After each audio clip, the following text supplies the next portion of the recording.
You're 11. Your village is quiet. Chickens scratch in the dirt and your mother grinds grain while you chase after your brother. Then, the shouts begin. Men in iron helmets rush through the fields, axes in their hands, their ships pulled up on the shore. Fire spreads quickly, smoke filling the air. You see your father run forward with a pitchfork, but he falls before he can reach them. Your mother screams your name as rough hands grab your arms. You fight, you kick, but you're thrown into a line of other children and women. The world you knew ends before the sun reaches its peak. They march you to the longship. The smell of tar and wet wood fills your nose.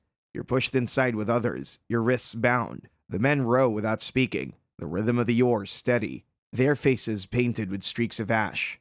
You look back at your village one last time. The smoke rises, but your home is gone. You're 12, and you arrive in a foreign land. The voyage is long, the sea restless, and you're sick more than once. When the ship finally reaches the coast, the air smells of pine and salt. You're led inland to a farmstead surrounded by wooden fences and tall grass. The house is large, built from timber, smoke curling from its roof. This is where you'll stay.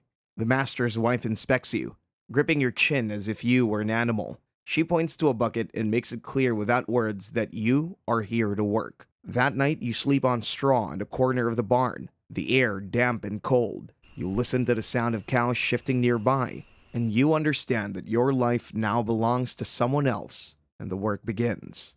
You're 13, and each morning you're shaken awake long before the sun rises, when the air's still damp and the farmstead is quiet except for the low sounds of animals. You carry water from the stream until your arms ache, grind barley into flour with a heavy stone, and gather dung from the animals to dry for fuel. The smell clings to your hands no matter how often you rinse them, and the skin in your fingers cracks from the cold. Your back aches from bending, and there's never a day when your body feels rested. The mistress watches closely, and when you falter, her hand is quick to strike. The sting of it lingers long after the mark has faded. You learn quickly that survival means silence. You move quietly, you never speak unless spoken to, and you finish each task before she asks twice. The other thralls keep their heads down, avoiding attention, but a girl close to your age offers small guidance when she can. She whispers to you how to hold the bucket to spill less, how to lean your back against the wall for just a moment to ease the pain. These fleeting kindnesses do not change your fate, but they remind you that even in a life of endless labor, there are moments of human care that help you endure. You're 14, and you begin to understand fear in a different way than before. The farmstead is busy with trade. Men you don't know arrive with carts and sacks, some carrying furs, others with silver coins that flash in the firelight. You're ordered to serve them food and ale, to keep the fire burning, and to stay quiet unless spoken to. You move carefully, keeping your eyes lowered, but you still feel the weight of their stares. When their eyes linger too long, it makes your stomach twist, and the fear that rises in you is the same you felt when the raiders first dragged you from your village. You begin to hear whispers among the other thralls. They say some captives are taken to market, traded for silver or for goods, and never seen again. You realize then that nothing about your life is certain. You're not part of the family, not even part of the household. You are property, and property can be moved, sold, or discarded without warning. The thought leaves you cold, heavier than the winter winds. At night, you lie awake on your straw bedding, clutching the thin blanket around your shoulders, wondering if tomorrow you'll still be here or if your life will be carried away like a coin exchanged across the table. You're 16, and the burden grows heavier with every season. Your body's stronger now after years of labor. That strength is only an excuse for them to demand more from you. Each morning, you're sent into the hills to drive the goats across rough ground. Your feet sore from stones that cut through the thin leather of your shoes. When you return, there's always another task waiting. You split wood until your hands blister, you haul stones to patch the walls of the farmstead, and you carry water until your shoulders ache. The winters make everything worse. Snow stings your skin like fire, and your breath freezes in the air. The food is thin, sometimes nothing more than barley broth, and hunger twists in your stomach even when you lie down to sleep. The mistress is never satisfied. She watches for mistakes, ready to punish with a stick or with silence at mealtime. A missed chore might mean no bread for days, and a slow hand might earn a bruise. You no longer cry when it happens. Tears are wasted here, answered only with more scorn. You survive by lowering your head, softening your voice, and keeping your hands busy. Survival is not about strength alone, but about knowing when to endure and when to stay silent. You're 18 and punishment finds you.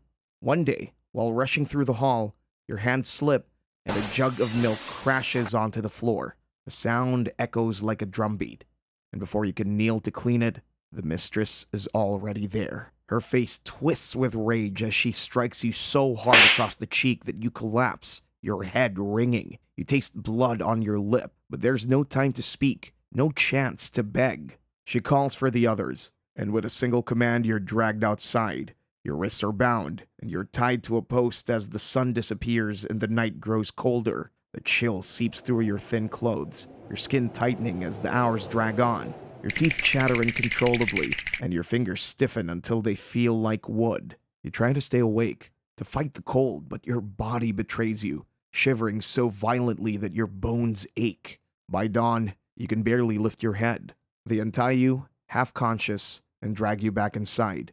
The warmth of the fire is distant, unreachable.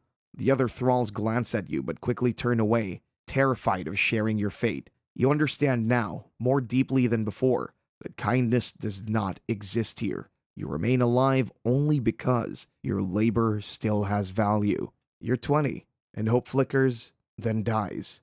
Around the hearth, some thralls whisper that freedom can come. They say a master may one day grow soft and release a servant, or that a man from another household could buy you and treat you better than the ones you serve now. For a while you cling on to these stories, replaying them in your head as you grind grain or carry buckets of water, imagining a day when you might walk away from the farmstead with no one to call you back. But the seasons pass and nothing changes.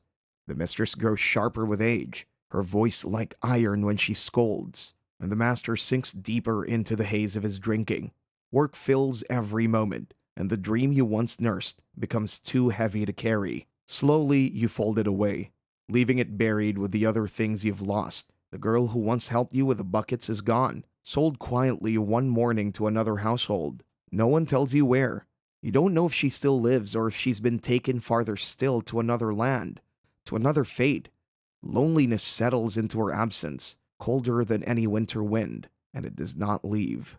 You're 24 and your body begins to fail. Years of labor have carved the lines into your face, and your hands are as rough as stone from endless chores. The cough begins quietly, a dry ache in your chest that you try to ignore, but with each passing season, it grows sharper, deeper, until every breath feels heavier than the last. The mistress notices, but not with concern. She simply gives you fewer tasks, not out of mercy, but because she no longer sees the same value in you. A thrall who cannot work is worth less than one who can. Your days shrink to smaller duties, mending torn clothes, sorting wool, or sweeping ash from the hearth. In the evenings, you sit close to the fire with a blanket around your shoulders, your hands trembling as you patch garments that will outlast you. Around you, the younger thralls chatter softly, laughing at small jokes, their voices carrying a lightness you once had.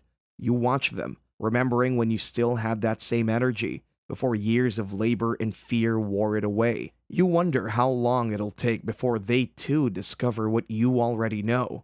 The time always breaks you in the end.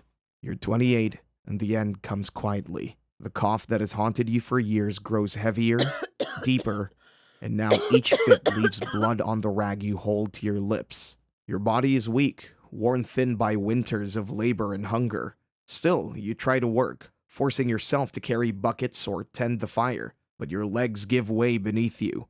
The mistress grows impatient, calling you useless, and the other thralls avoid your eyes, afraid that pity might be seen as rebellion.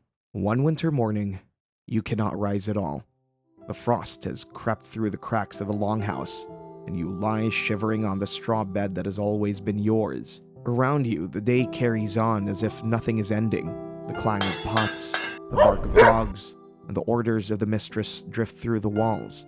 No one comes to lift you. No one speaks your name. By midday, your breathing slows, each breath more shallow than the last, until it stops. Another thrall is sent to take your place before the hearth, and the mistress does not mention you again. The farmstead continues, the seasons shift, and your story fades into silence, forgotten beyond those wooden walls.